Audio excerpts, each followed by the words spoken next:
زمانے کے انداز بدلے گئے، نیا راگ ہے ساز بدلے گئے، ہوا اس طرح فاش راز فرنگ کہ حیرت میں ہے شیشہ باز فرنگ۔ پرانی سیاست گری خوار ہے، زمیں میر و سلطان سے بیزار ہے، گیا دور سرمایہ داری گیا،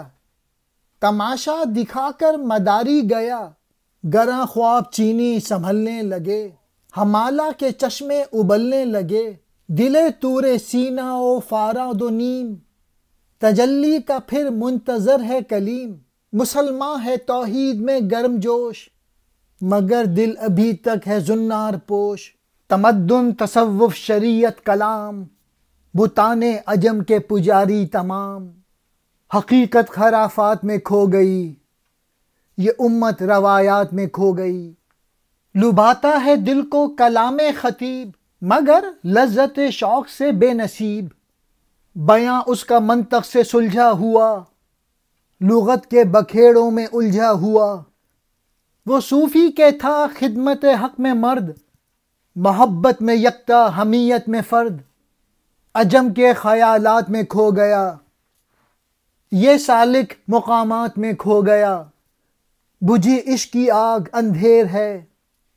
مسلمان نہیں راکھ کا ڈھیر ہے۔ علامہ اقبال کہہ رہے ہیں اب زمانے کے وہ انداز نہیں رہے، نیا زمانہ ہے، اس کے طور طریقے بھی نئے ہیں،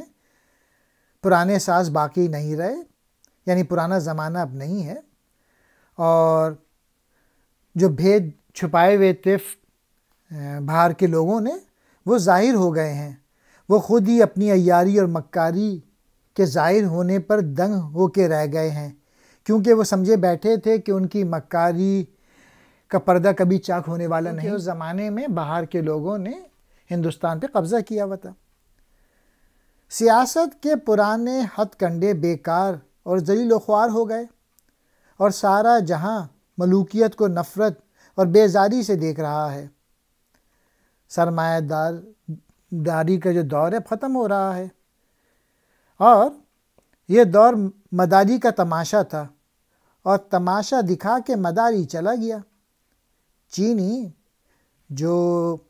بہت عرصے سے پستی اور غفلت کا شکار تھے، بیدار ہونے لگے ہیں،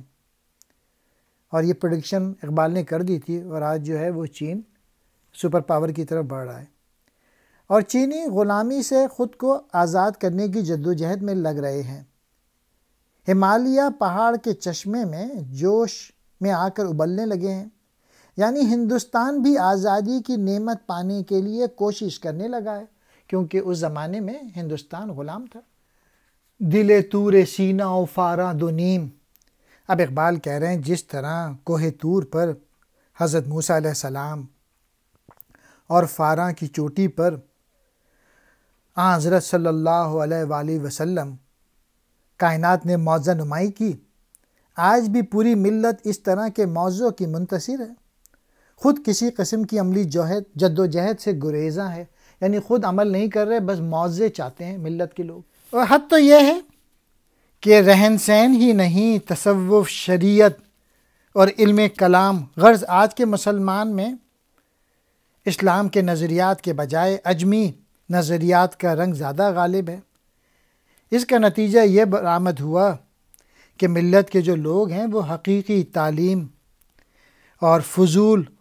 اور لغو معاملات سے ہم آہنگ ہو کے رہ گئے، اور پوری ملت جو انقلابی نظریات کی آئینہ دار تھی، اب وہ صرف توہیمی روایات میں دب کر رہ گئی ہے۔ اور جو علماء ہیں اور جو واعظ ہیں اور جو مولوی حضرات ہیں، وہ پرزور خطابات سننے والے کے دل کو تو لبھاتے ہیں، مگر ان کی تقدیروں میں حقیقت کی وہ چاشنی موجود نہیں ہوتی جو قلب و روح کو منور کرے۔ اس میں بھی کوئی کلام نہیں کہ ان علماء کا بیان منطق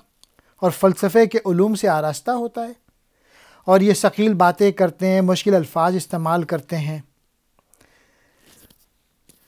تو اس صورت میں ان تقریروں کا کیا اثر ہوگا عام لوگوں پہ؟ ملت کے جو لوگ ہیں، جو ایک زمانہ تھا کہ تصوف پہ اعتقاد رکھنے والا شخص خدائے ذوالجلال اور اس کی وضع کردہ حقیقتوں پہ جان نثار کرنے کے لیے آمادہ ہوتا تھا، یہی نہیں، اس کے دل میں بندگان خدا سے بھی بے پناہ محبت ہوتی تھی۔ اس کے علاوہ غیرت مندی اور جرت اس کے کردار کی بنیادی خصوصیت ہوا کرتی تھی، لیکن اب تو کیفیت مختلف ہے، اب تو نفس نفسی کا عالم ہے۔ آج کی صورتحال تو یہ ہے کہ وہی صوفی جس کی خصوصیات گزشتہ شعر میں بیان کی گئی ہے، افسوس کہ اب وہ روایات میں گم ہو کے رہ گئے ہیں اور اپنی روایات سے بھی ہاتھ دھو بیٹھا ہے۔ اس ساری کیفیت کا نتیجہ یہ نکلا کہ ملت کے لوگوں کے دلوں میں عشق حقیقی کا جو شعلہ روشن تھا وہ بجھ کے رہ گیا ہے، اور عملاً ملت جو ہے وہ راگ کا ڈھیر بن کے رہ گئی۔ انداز کہتے ہیں طور طریقے کو، راگ کہتے ہیں گانا، ساز کہتے ہیں موسیقی کے آلات وغیرہ، فاش راز فرنگ انگریزوں کا راز کھلنا، حیرت کہتے ہیں حیرانی، شیشہ باز مراد شعبدہ بازی نئی نئی چالیں چلنا، خوار کہتے ہیں ذلیل کو، میر و سلطان مراد حکمران، بیزار کہتے ہیں اکتائی ہوئی، مداری کہتے ہیں تماشا دکھانے والا، گراں خواب غفلت میں کھوئے ہوئے سنبھلنے لگے بیدار ہونے لگے، ہمالا کوہ ہمالیہ دنیا کا سب سے اونچا پہاڑ، چشمے ابلنے لگے مراد ہے قوموں کا بیدار ہونا، طور سینا وہ پہاڑ جہاں حضرت موسیٰ علیہ السلام کو اللہ کی تجلی دکھائی دی تھی، فاراں مکے کی ایک پہاڑی کا نام، دو نیم دو ٹکڑے تجلی کہتے ہیں جلوہ،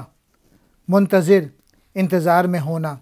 کلیم حضرت موسیٰ علیہ السلام، توحید اللہ تعالیٰ کو ایک ماننے پر یقین،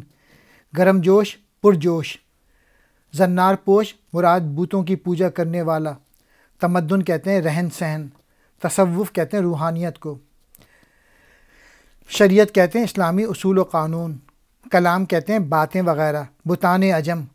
غیر اسلامی طور طریقے، پجاری کہتے ہیں پوجنے والا، خرافات کہتے ہیں بیہودہ باتیں فضول باتیں، روایات روایت کی جمع کسی بات کی نقل کرنا، لبھاتا ہے اچھا لگتا ہے، کلام خطیب خطیب کی گفتگو، لذت شوق عشق کا جذبہ، بے نصیب برے نصیب والا، منطق کہتے ہیں فلسفیانہ باتیں، سلجھا ہوا واضح ہوا، لغت کے بکھیڑوں میں لفظوں کے الجھاؤں میں لفظوں میں کھو جانا، خدمت حق اللہ تعالیٰ کی عبادت میں مصروف، یکتا کہتے ہیں بے مثال، حمیت کہتے ہیں غیرت کو شرم کو، عجم کے خیالات غیر اسلامی خیالات، سالک کہتے ہیں صوفی کو، مقامات تصوف کی مختلف منازل مراد ہیں، اندھیر ہے غضب ہے، راگ کا ڈھیر مراد ہے بے حس بے دل والا۔